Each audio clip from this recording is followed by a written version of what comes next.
I think सेवा साहस संस्कृति कहीं पे बताता है आपको, ये ही बायलाइन बोल सकते हैं भारत की है, क्योंकि हमारे देश की पहचान ही ये है, सेवा भाव, साहस और संस्कृति। हमारी संस्कृति तो अमेजिंग है ही और बहुत पुरानी संस्कृति है, प्राचीन कालीन संस्कृति है।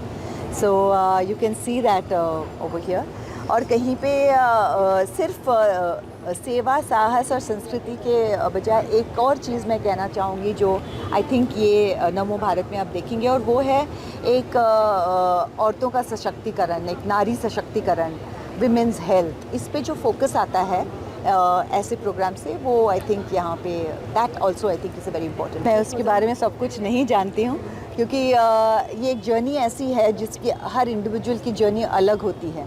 लेकिन इतना मैं कह सकती हूँ कि भयानक बीमारी है, लेकिन इसके बारे में जब आप बात करते हैं और कॉन्वर्सेशन शुरू हो जाता है, बहुत सारी नई चीज़ें इन्वेंट हो रही हैं, नए फाइंडिंग्स हैं, तो उससे मुझे लगता है कि जितनी ये बीमारी पहले डरावनी हुआ करती थी, उतनी होपफुली नहीं रहेगी। आई थिंक कि आगे बढ़ के और नई नई दवाइयाँ निकल रही हैं, नए नए ये, और इसके बारे में जब हम बात कर रहे हैं तो ये पता चलता है कि बहुत लोगों को हो रहा है। ऐसे जितना हम शेयर करते हैं बातों को, उतनी हमको एक तो सपोर्ट मिलता है, and that I think is what happens when you talk about. Well, मैं कहूँगी कि सर्वाइकल कैंसर ये एक ही है कैंसर जो कि आप वैक्सीनेशन लेके उसको प्रिवेंट कर सकते हैं, और अगर इतनी भयानक बीमारी है और उसको अगर उसका कोई प्रिवेंशन है तो फिर डेफिनेटली उसके बारे में सोचना चाहिए और देनी चाहिए वो वैक्सीनेशन। आई थिंक भारत सरकार ने सर्वाइकल कैंसर के लिए जो कि एक अकेला ऐसा कैंसर है जिसके लिए एक वैक्सीनेशन अवेलेबल है,